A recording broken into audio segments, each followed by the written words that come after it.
Assalamualaikum warahmatullahi wabarakatuh. Alhamdulillahirabbil alamin wa bihi nasta'inu ala umuri dunya waddin wa ala alihi wa sahbihi ajma'in amma ba'du. Segala puji dan syukur marilah kita panjatkan kehadirat Allah Subhanahu wa taala. Shalawat beserta salam semoga tetap tercurah limpahkan kepada baginda alam yakni Nabi Muhammad SAW.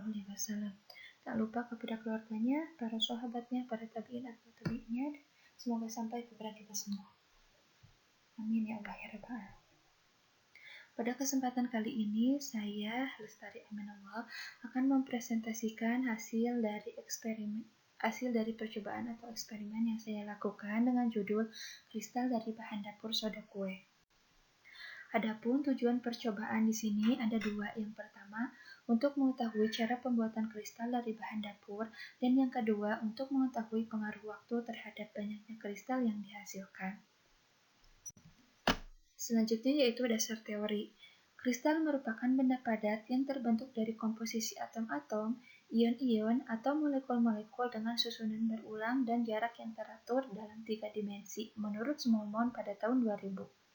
Struktur kristal dibangun oleh sel satuan atau unit sel yang merupakan sekumpulan atom yang tersusun secara periodik berulang di dalam kisi ruang. Sering kita menemukan kristal dalam kehidupan sehari-hari, misalnya kristal garam dapur atau NaCl, kristal gula pasir atau C6H12O6, kristal kapur barus, dan masih banyak lagi kristal-kristal yang sering kita jumpai dalam kehidupan. Struktur kristal yang akan terbentuk dari suatu cairan itu tergantung pada kimia cairannya itu sendiri, kondisi ketika terjadi pemadatan, dan tekanan ambien. Proses terbentuknya struktur kristalin dikenal dengan kristalisasi. Kemudian, alat dan bahan yang saya gunakan di sini, yang pertama untuk alat, yaitu gelas sebanyak 2 buah, kemudian penjepit kertas sebanyak 2 buah, sendok sebanyak 1 buah, piring ataupun baki sebanyak 1 buah, dan benang wol sepanjang 30 cm. Adapun untuk bahan yang saya gunakan yaitu soda kue sebanyak 80 gram dan air sebanyak 400 ml. Untuk prosedur percobaan, siapkan alat dan bahan, kemudian di sini ada gambarnya ya. Yang pertama, siapkan alat dan bahan, kemudian masukkan soda kue ke dalam gelas. Setelah dimasukkan soda kue ke dalam kedua gelas, sematkan ke ujung benang wol ke dalam gelas. Kemudian masukkan air panas ke dalam soda kue dan simpan selama beberapa jam. Karena membuat perbandingan, sehingga saya membuat perbandingan yaitu 6 jam dan 12 jam. Adapun data pengamatan, yang pertama masukkan 25 gram soda kue atau NaCO3 ke dalam gelas. Nah, soda kue atau NaCO3 itu berbentuk kristal putih. Dan H2O atau air yang digunakan itu cairan yang tidak berwarna. Kemudian larutkan soda kue menggunakan air panas. Nah, saat melarutkan air panas ke dalam soda kue, maka terbentuk gelembung-gelembung dan letupan-letupan gas yang terjadi di dalam gelas. Simpan beberapa jam. Nah, ketika diamati, pengamatannya itu dilakukan per jam, per 1 jam sekali. Ada yang 2 jam sekali. Yang pertama yaitu mulai adanya kristal-kristal kecil yang menempel pada benang. Kemudian jam berikutnya mulai terbentuk kristal-kristal kecil pada benang wol. Kemudian mulai bertambahnya sedikit kristal-kristal yang menempel pada benang wol. Hingga pada jam ke-6 atau pada proses terakhir, kristal-kristal itu mulai bertambah dan dihasilkan kristal-kristal kecil pada benang yang mengelilingi kristal-kristal yang mengelilingi pada benang. Selanjutnya hasil dan pembahasan. Natrium bikarbonat atau biasa disebut dengan soda kue adalah senyawa yang jika dilarutkan ke dalam air itu akan bersifat dasar lemah. Senyawa ini digunakan dalam pembuatan roti dan kue karena bereaksi dengan membentuk gas karbon dioksida yang menyebabkan roti itu mengembang. Selain itu, natrium bikarbonat juga digunakan dalam pengobatan. NaCO3 murni memiliki warna putih berbentuk bubuk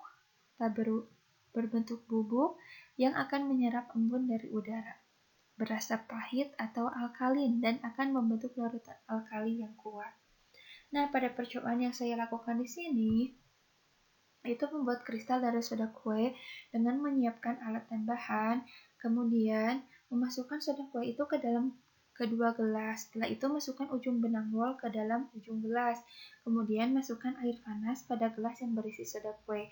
Setelah ditambahkan air panas, terjadi gelembung-gelembung gas di dalam gelas. Gelembung-gelembung gas itu menandakan adanya penguapan dari soda kue. Lalu simpan beberapa jam. Setelah 1 jam baru terdapat sekali kristal. Kemudian pada jam kedua terbentuk masih sedikit. Pada jam ketiga terbentuk masih sedikit kristal. Hanya saja bertambah sedikit-sedikit dari sebelumnya. Pada jam-jam berikutnya pun sama mengalami penambahan kristal meskipun penambahannya tidak signifikan, tetapi sedikit-sedikit hingga setelah 6 jam dan setelah 12 jam, kristal-kristal yang dihasilkan itu sudah lumayan banyak. Kristal yang dihasilkan pada saat 6 jam itu lebih sedikit hasilnya dibandingkan dengan kristal yang disimpan selama 12 jam. Karena waktu mempengaruhi dari banyaknya kristal. Nah, di sini adanya gelembung-gelembung pada saat soda kue ditambahkan air panas. Mengapa terjadi gelembung-gelembung atau letupan-letupan di dalam gelas? Itu karena terjadi proses penguapan. Tujuan penambahan air yaitu untuk menguraikan ion-ion yang ada di dalamnya menjadi ion-ion Na+, kemudian CO3-2- dan H3O+, sehingga memudahkan dalam proses reaksi. Adapun reaksi penguraian yang terjadi yaitu NaHCO3 ditambah H2O atau air menghasilkan Na+, dan Na+ ditambah CO3-2- ditambah H3O+.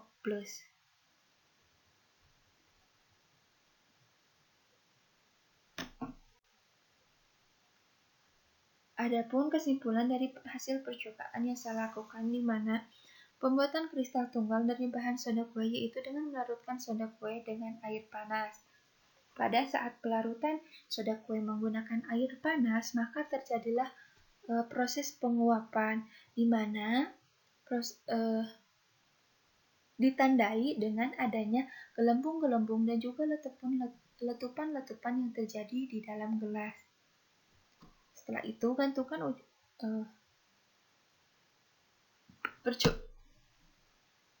prosedur yang selanjutnya itu gantungkan ujung benang wol pada kedua gelas.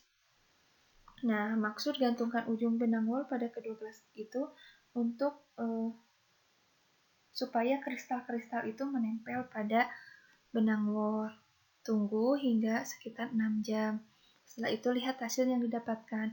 Dan kristal-kristal yang dihasilkan yaitu berbentuk kristal-kristal kecil berwarna putih yang terdapat pada benang wol. Kristal yang dihasilkan yaitu sebesar 3 gram. Dan untuk hasil randomernya yaitu 3,75%. Mungkin sekian yang bisa saya sampaikan. Mohon maaf apabila masih banyak kekurangan. Wassalamualaikum warahmatullahi wabarakatuh.